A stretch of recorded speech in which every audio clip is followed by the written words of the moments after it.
kulan wacan wanaagsan idil ahaantiin bay khiyaarta hawada nagala xidhiidhay meel kasta oo aad dunida ka joogtaan waa mar kale iyo xubinteena faaqidaada waxaana daawadayaal barnaamijkeena aan ku dul istaagi doonaa wararkii ugu dambeeyay ee gabiyaanba naga soo gaadha dalka Itoobiya waxaa kaloo aan ku qaada dhigi doonaa xaaladii ugu dambeeyay ee maamulka Soomaaliland qodobada aad ku maqli doontaana waxaa kamid ah kooxda TPLF oo indhawaalaba hub urursi ka waday deegaankooda ayaa war murtiyeed dhowr qodob ka kooban oo ay ka khalqashay dawladda dalkaasi Itoobiya ka soo saartay magaalada Maqale ee caasimada dalkaasi aan idhaahday ama caasimada deegaanka Tigreega waxaa kaloo daawadayaal ku maqli doontaan dagaal jilbaha la soo aastay oo ay isku hufkiyeen waa qowmiyadda aan idhaahday Soomaalida iyo waliba nimanka dhul balaarsiga doonaya waa Oromada ayaa ka dhacay meel aan sida uga fogeyn Qollaji waxaana la tilmaamayaa in lagu jabiyay nimanka lagu magacaabo Oromada oo aan u naqaana inta badan inay yihiin lookisida waxaa daawadayaal la tilmaamayaa in halkaasi looga furtay qoryo aad u fara badan oo darandooriga u dhacay waliba maxaabiis fara badan oo loo soo qaaday dawladda deegaanka Soomaalida xaaladan ayay dadka siyaasadda ka faalooda ku tilmaamayaan mid khatar ku ah gabi ahaanba dawladda deegaanka Soomaalida haddii aan laga difaaci qowmiyadda Oromada ee doonaysa dhul balaarsiga dhanka iyo Soomaaliland haddaan u gurguurano waxa la tilmaamayaa wasiirka maaliyadda oo sheegay in dhaqaalihii maamulka Soomaaliland gabi ahaanba uu gaaray meel aan laga soo qaban karin xilli meesha lagu magacaabo og uu dagaal xoogan ka dhacay kuwaasi oo u dhaxaya jagaanta dhexdeeda waa maamulka Soomaaliland dhexdiisa ee ciidamo la kala safanayaan la tilmaamaya in uu halkaasi ka dhashay dhimasho iyo dhaawac reer Khaatumo ayaa laftigooda u dabaaldegaya sida ay maamulkoodu ugu taabaqaaday aan idhaahday deegaanadaasi Saciid Cabdullaahi Dani ayaa gaaray dalka Djibouti waxaana halkaasi ku soo dhaweeyay maamulku uu hogaaminayo Ismaaciil Cumar Geeli haddaba xogihii ugu dambeeyay ee naga soo gaadhay dalka Djibouti ayaa sidoo kale ku maqli doontaan koonfurta Soomaaliya kooxii ka dhurdurdayn jiray waa kooxaha inta badan kharibka ku hayay muddo ka badan 15 sano ayaa la tilmaamayaa in deegaano kamid ah cagta lagu mariyay haddaba xogihii ugu dambeeyay laftigooda waa aad ku maqli doontaan barnaamijka waxaa ila falanqayn doona ninka inta badan ka faalooda xaaladaha dalka Itoobiya waa Dr. Shide iyo waliba suldaanka guud aan idhaahday yaasir ee laftigiisu ka faalooda koonfurta iyo waliba waqooyiga dalka Soomaaliya ayaa istuudiyaha ugu weheliyay waxayna soo socdo qodobo ku saabsan Saciid Cabdullaahi Dani waa madaxweynaha maamulka Puntland ayaa gaaray dalka Djibouti haddaba qodobkan waynu ku bilaaban doonaa oo xogo muhiim ah ayaanu daawadayaal idinka hayna waxaana barnaamijka igu soo biiray oo istuudiyaha haatan igula sugan suldaanka qodobo kale oo maamulka Soomaaliland ku saabsan iyo waliba reer Khaatumo waynu raaci doonaan haddii aan qodobka ku socono ninka lagu magacaabo Gooniyow bal Saciid Cabdullaahi Dani waa markii ugu horeysay Djibouti taga Soomaaliya horta intaan anagu xasuusano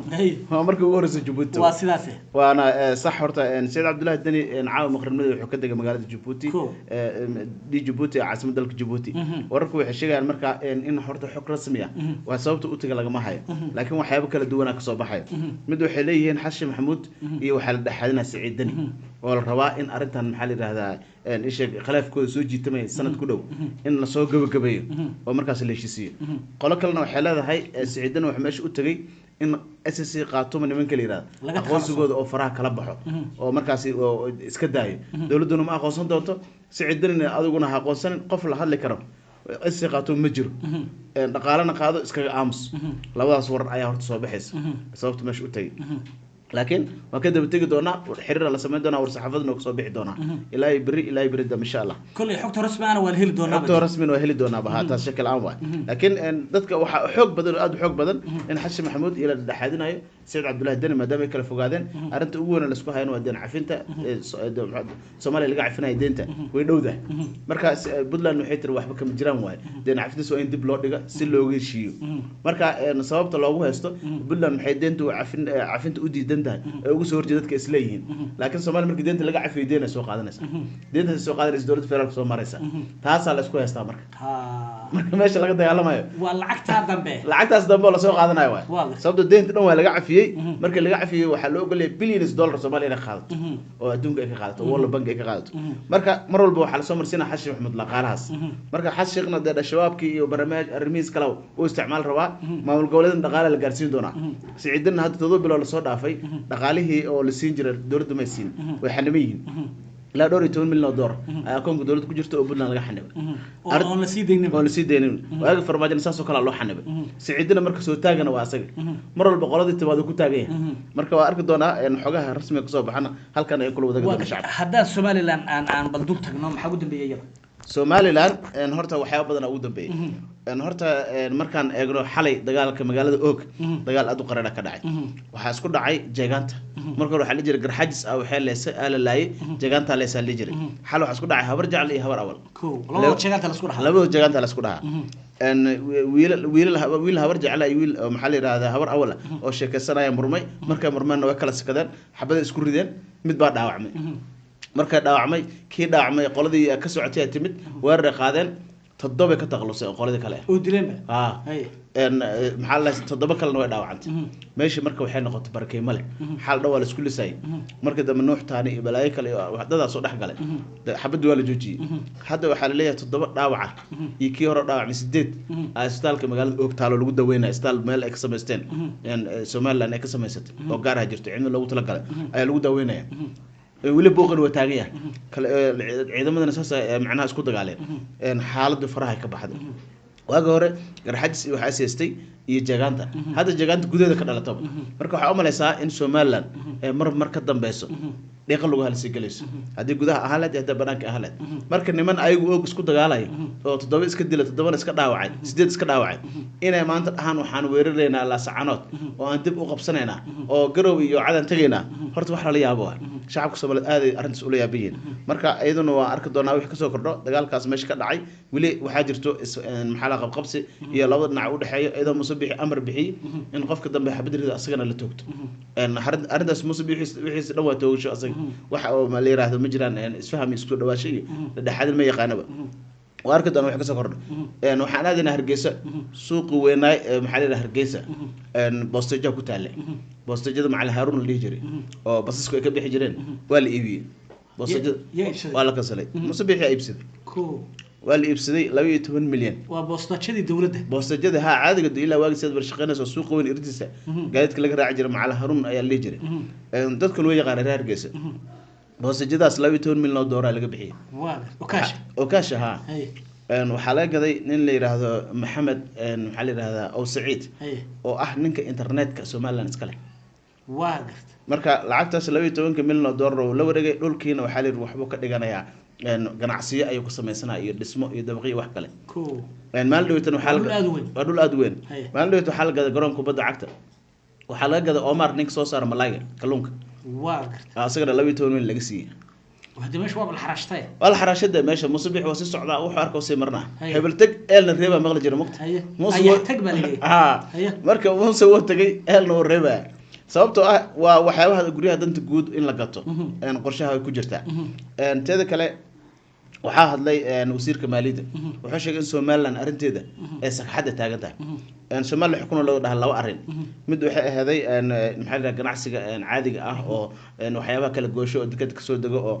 wajaali meelkas ka gudbo maxaa dawladda deegaanka aado dhanka ICC aado waxyaabahaas oo dhan midna waxay ahayn xoolaha nool marka wuxuu sheegay xoolaha nool wali way shaqeynayaan waxa laakiin saxada taagan oo ganacsiga kala wayr ganacsiga localka aan oo dhamaaday kii ICC aad jir oo ka baxay meesha kii aad jir dawladda deegaanka meesha oo ka baxay marba hadii la isku dhacay wala kala shakiyay wala kala leexday arinta marka waxay kan tooraa in Somaliland dhaqaaleed oo hoos u dhacay saxada uu taagan yahay marka Somaliland marba ka dambayso waxyaabo la yaab leh ayaa ka soo baxay ayadoo saas ay jirto dhaqaalaantas ay jirto tabardaradaas ay jirto oo maxaa la yiraahdaa ay u dhaxay isdagaalayaan haddana wuxuu ku leeyahay dawladda federaalka Soomaaliya lama hadlayno Soomaaliya la midoobin haddana Soomaaliya la midoobin maxaa haysataa adiga horta meel ku yaal degada barbaro isku dhamaatay DB wall wixii soo dhacay DB wall qaadato wixii kale oo maxaa la yiraahdaa meeshii yaala ma jiraan ciidamada mushaar la'aan loo leeyahay 200 askari oo taagan oo maxaa la dhahaa in hub aan haysan ku dagaalamaan oo meel iska taagan qoryood saas ma haystaan dawladda haystaan noloshii dhanba halkaas ay maraysa haddana wuxuu ku leeyahay anaga goonisu taagan laga ma hadli karo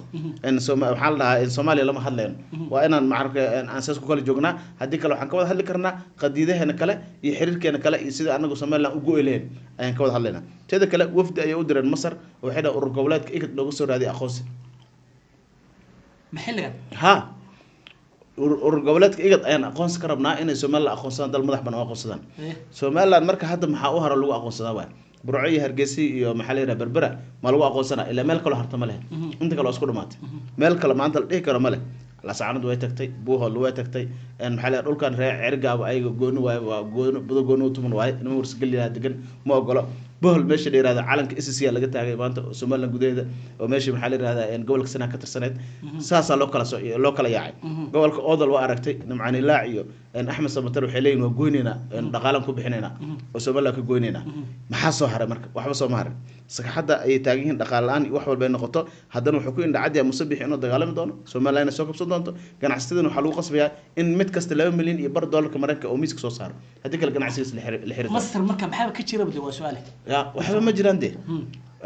masar de waxa urur goboleedka igad ay halkaas kulan ku yeelan doono marka inta tagtiin waxa ka sheegtiin oo dawladda masar la sii wadaagtiin in Soomaaliland aqoonsi loo raadiyo marka de waxa maqli jirnay in daad qaaday xunbay cuskan waqti in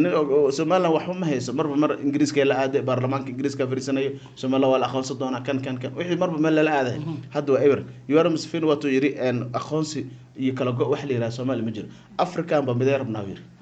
Afrika ayaa waxaan ka dhigi rabnaa hal passport inay qaataan mudan hadda kadib lagu soo daray adduunka ma jiro South Sudan dhibka laga maray iyo dhaqaale la'aanta iyo baahida iyo kabid la kabay urur goboleedka igad kabayaan ayaa aan dareensanoo yiri dhibaatadan ka marayno marka wuxuu yiri wax dambe oo la kabay wax miisaan dambe oo qof lagu bixinayo ma jirto mana ogolaanayno yiri wadanka loo go'o marka xaaladdu halkaas ay maraysaa Soomaaliland oo isku dhiiqatay Musabixina wali uu indhacdeena wuxuu leeyahay warsaan macquul ma ahane mar Djibouti ku ordaa marna wuxuu leeyahay aqoonsi raba waan garanay ninka lagu magacaabo Gooryo aad iyo aad baad mahadsan tahay intaynaan dul tagin koonfurta Soomaaliya bal nimankii reer Khaatuma iyaga maxaa ku dambeeyay reer Khaatuma iyaga dumashada ku jiraan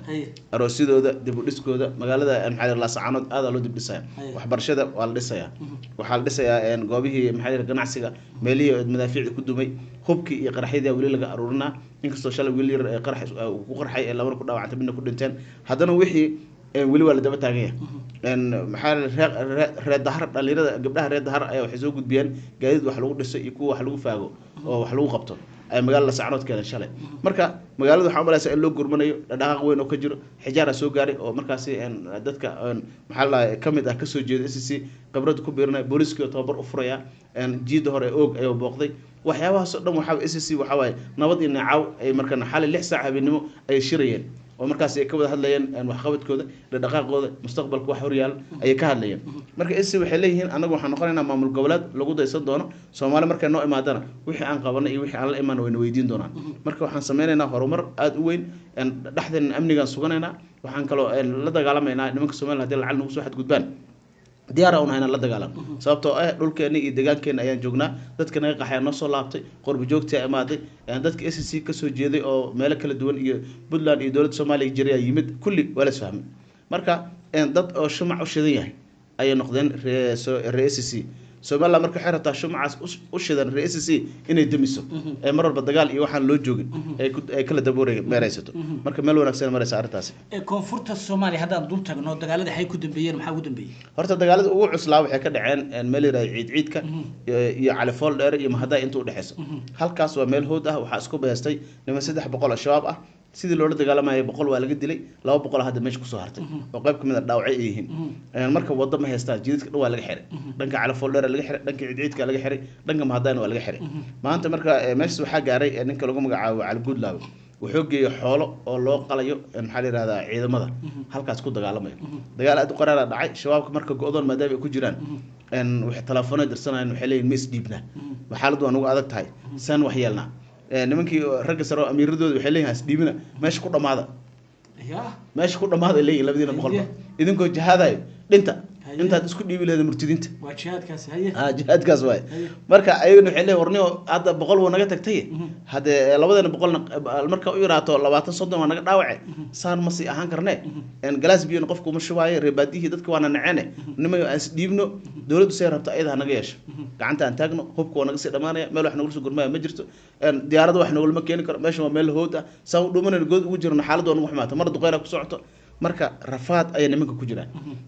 marka waxa kale jirto in ceelbur ayadana la qaban rabo oo ciidamada dawladda inaan loo diyaariyo fasaxina oo u dhamaaday oo hadda 20 bir fasax madaxweyne oo siiyay madaxweyne waa soo laabtay dhusmareey ku sugan yahay arinta marka waxay noqonaysaa guul ayay noqonaysaa maanta xataa waxa la leeyahay galabnimadan waa la duqeeyay shabaabka deegaanadan shabeelaha dhex ku sugan gabaanta waa la duqeeyay shabaab fara badan halkaas ku dhintay marka waxyaabahaas oo marka la isku soo wada duubo waxay noqonaysaa maalmaha soo socdo la dagaalanka shabaab ayaa toos u bilaaban doona haddii Ilaahay yiraahdo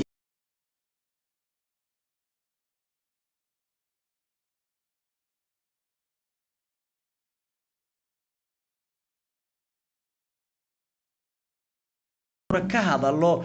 bal nimankii TPLF hub urursi ku jiray haddana waxa kale ay wadaan in ay bayaan soo saareen oo ay dawladii aan ilaahdee ra'iisul wasaare u hanjabayaan xagee wax maraya aad iyo aad u mahadsantahay Cornel Faragoda xooga TPLF waayada ugu dambeysay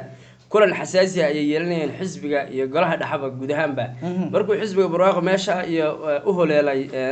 Naasireed ayaguna waxay isku yimaadeen hool ku yaala magaalada Makale ila waa xisbi balaaran laftigood xisbi balaaran oo BB la tartamaya baa waa xisbiga kali ee BB la tirsada waay ama maartay jawaabta celiye waay hadal celinta ku sameeyay xogagan BB ku sameeyay waay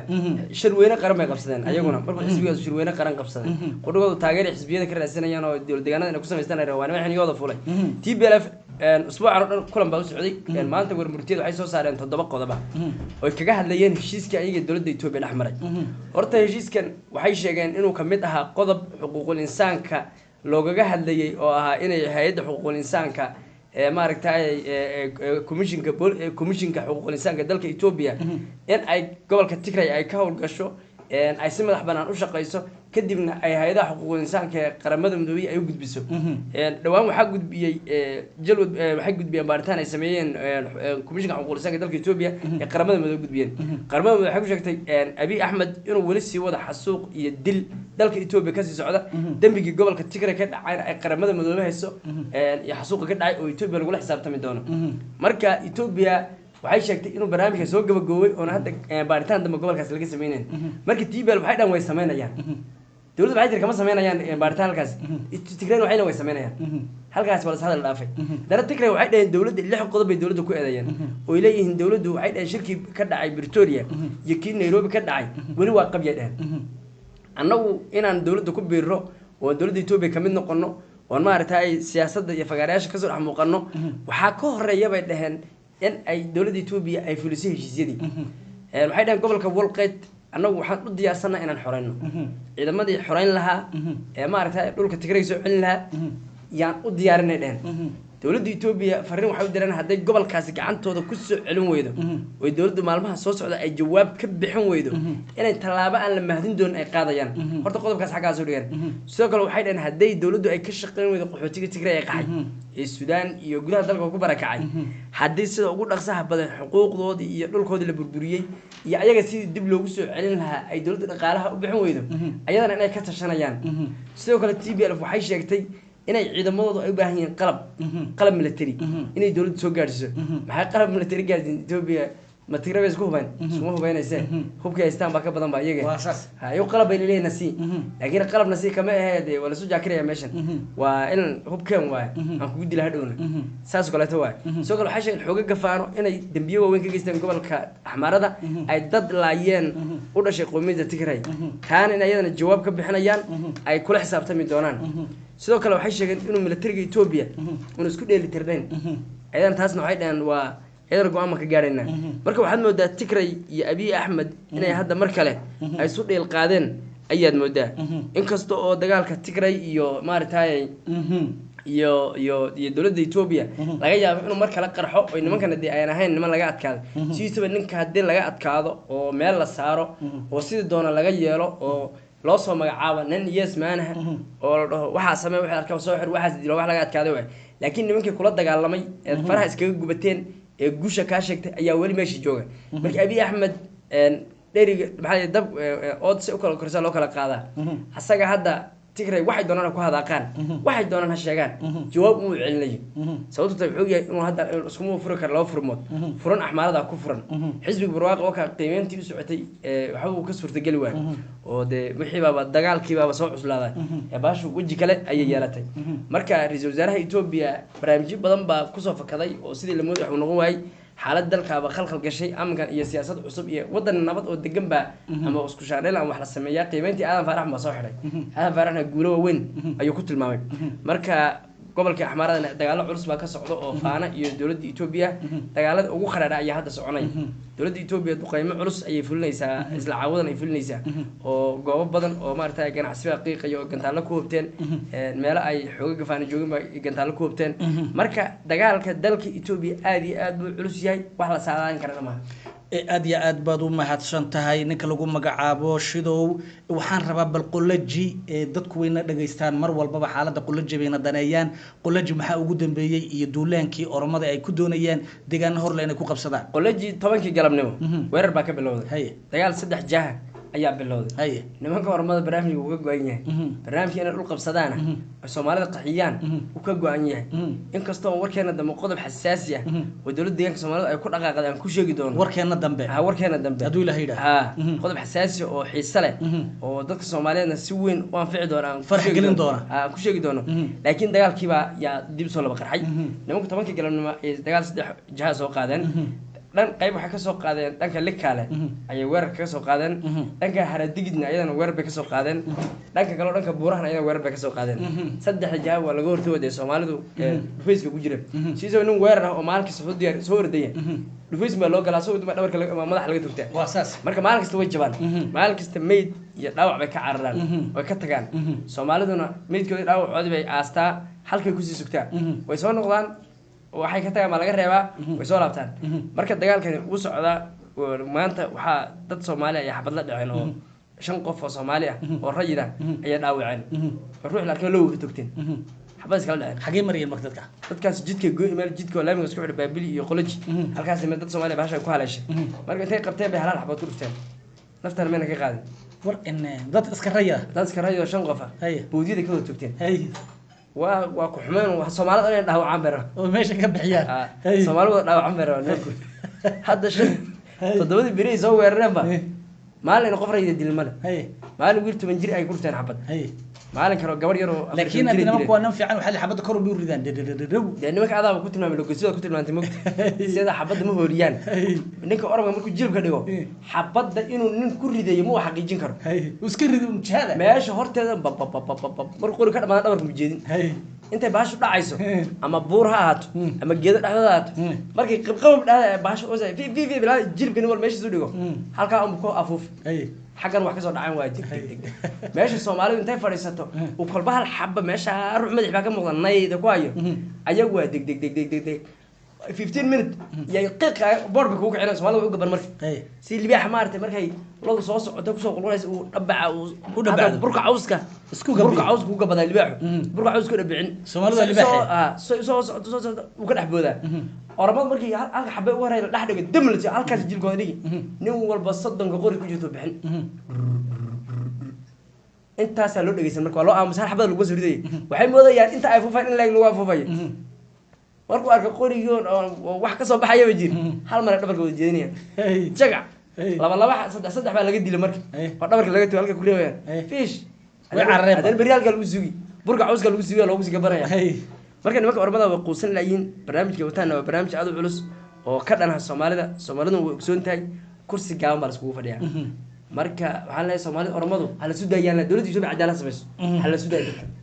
yaan la soo dhaxgelin Abiy Ahmed iyo meeshan ciidamadiisa ku sugan Baabili ee fariisinka weyn militariga kule ee maalinka hubka soo siinaya ee hadana ciidamada militari lagu soo darayo inta dharka laga soo bedelo laakiin garab dagaalama hal joojiyo waxaas